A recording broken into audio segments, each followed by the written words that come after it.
Product-level innovativeness. Introducing a new product to a market is no trivial act. Such a behavior represents the physical manifestation of the considerable time, energy, knowledge, and capital committed to the research, development, and marketing of the product.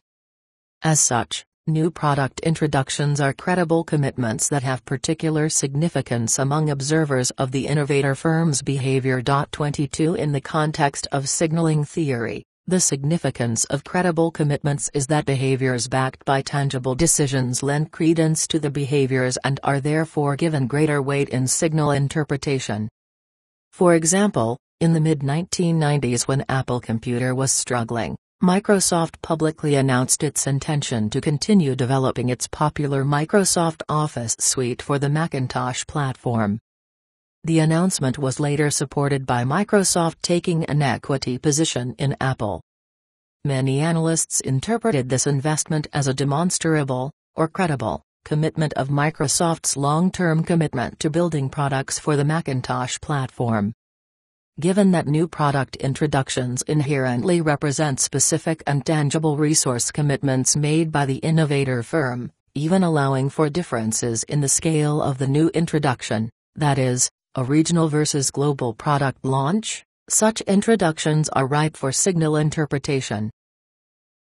Consider that embodied in the act of new product introduction is information that provides insights on the market and technological knowledge possessed by the innovator firm. Such information includes, but is not limited to, the firm's expectations of market acceptance of the product, its belief in the growth trajectory of the new offering, its understanding of current market needs and wants, and its ability to deliver a product that is consistent with customer expectations. For example, IBM's push into enterprise information technology, IT, outsourcing in the mid-1990s reflected their recognition of changing market expectations for technology services and the need to respond to the growing complexity and cost of managing large IT infrastructures. The act of offering such services, manifested by bidding on significant outsourcing contracts and engaging in an aggressive marketing program, suggested to competitor firms that IBM believed it had both accurately gauged market expectations and had the resources necessary to meet them.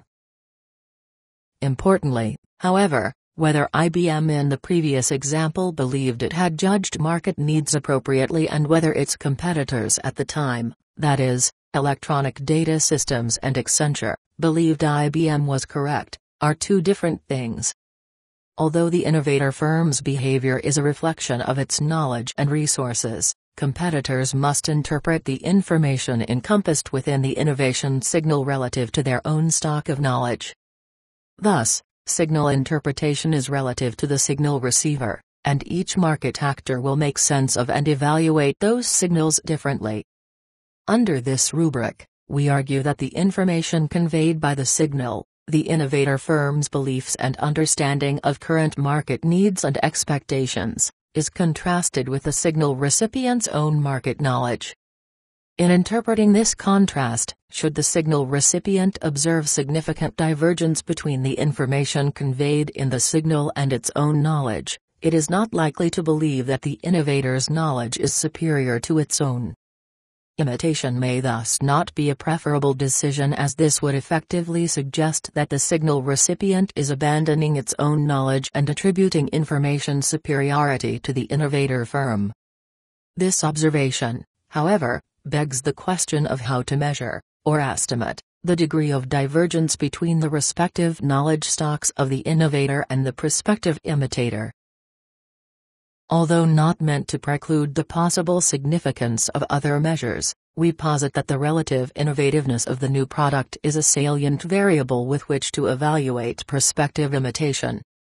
The act of innovation inherently involves introducing something new to the market. 23 However, newness in this context is subjective and can reflect either a modest, incremental improvement in a, typically existing, though not always, product, or is an extreme departure from current market norms, a breakthrough, as it were. 24 For example, the addition of baking soda in toothpaste would be representative of an incremental innovation, a modest improvement to an existing product, whereas the introduction of the Sonicare toothbrush, now owned by Philips Oral Health Care, was a radical innovation. For example, the use of high-speed vibration to create a new class of toothbrushes. Although classifying innovation as incremental or radical is admittedly a subjective endeavor, the assumption made herein is that relevant market actors are able to appropriately judge the innovativeness of a new offering. This assumption is predicated on the observation by Porter that industry incumbents possess at least a baseline level of common knowledge. 25 The question now is how to apply signaling theory to the innovativeness of a new offering. This is the imitation decision.